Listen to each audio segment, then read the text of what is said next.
What we're going to create here is a classic problem-solving game, Mastermind, which used to be a computer game, and you could purchase this as a board game as well.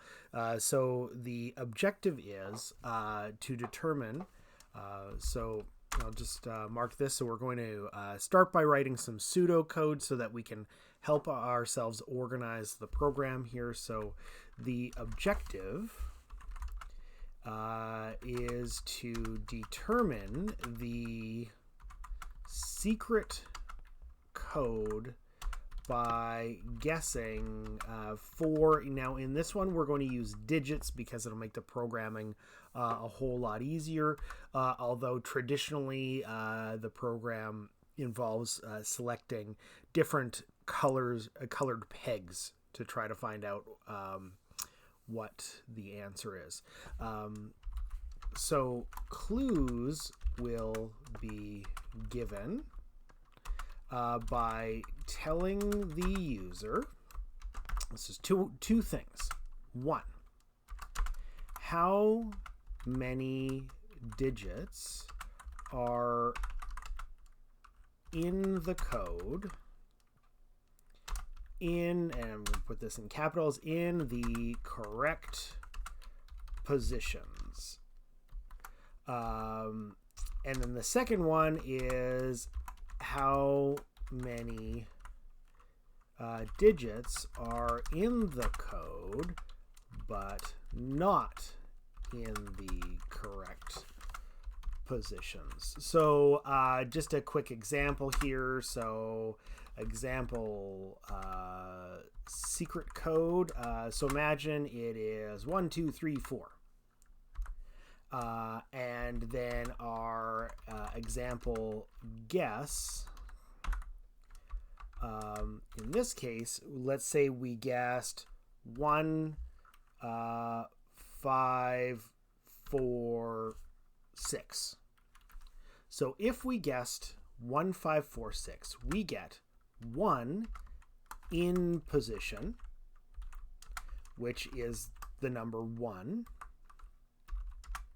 and 1 not in position, which is the 4. So you can see they guessed that there was a 4 in the code, but the 4 is not in the third position, it is in the fourth. So they will be told that they have one of their digits is correct but not in position, but we're not telling them which one. And then we're also telling them that they have one in position because this number 1, not only is it in the final code, but is also in the first position in the guess and in the final code.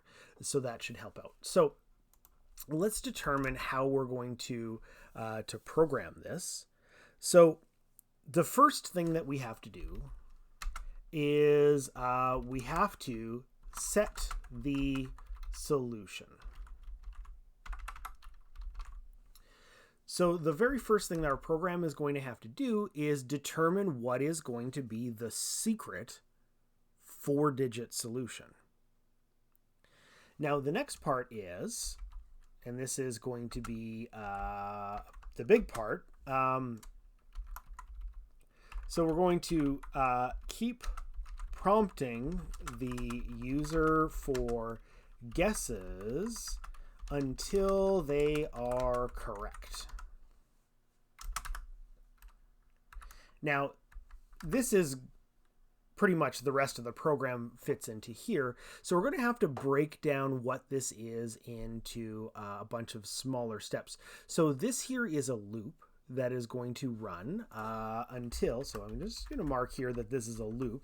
So it's going to keep going until they finally get it correct. So in terms of the determination of this, if it is a for loop or a while loop, this is definitely going to be a for loop. And you can see that it's got the word until. So we don't know when it's going to end. They could get it on the first guess if they're extremely lucky, or it could take 100 guesses if they're not paying attention to any of the information. So breaking this down, so we're going to tab this in because these will be inside the loop.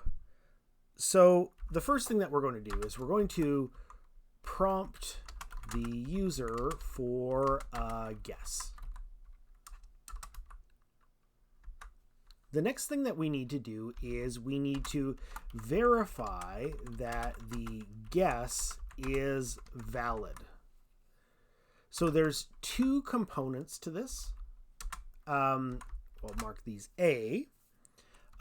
Each digit is unique. So if they put in 1, 2, 3, 4, great. But if they put in 1, 2, 2, 4, we're going to reject their guess. The next thing that we have to check to see is number 2 is that is it a 4-digit code? So we don't want the user doing something like say 1, 2, 3, 4, 5 because that will cause us a bit of a problem. So these are the two things that we're going to have to check. If they didn't do this, we are going to ask them again. So there's going to be another loop here that is going to handle this. So we check that the guess is valid. And then the next thing that we're going to have to do is we are going to have to generate hints. So this is going to happen in two components. The first thing that we're going to do here is how many digits are in the correct place. So how many digits did they actually get completely correct? And then how many in the answer, but in the wrong place? And this is really the entire program. So the first thing that we're going to do, set the solution. We're going to have a big loop that is going to keep prompting them and giving them information that will help them narrow down their guess. When we prompt them for the guess, two things are going to happen. We're going to verify that their guess is okay. And then we're going to generate some kind of hint telling them how many digits are in the correct place and how many are in the answer but in the wrong place.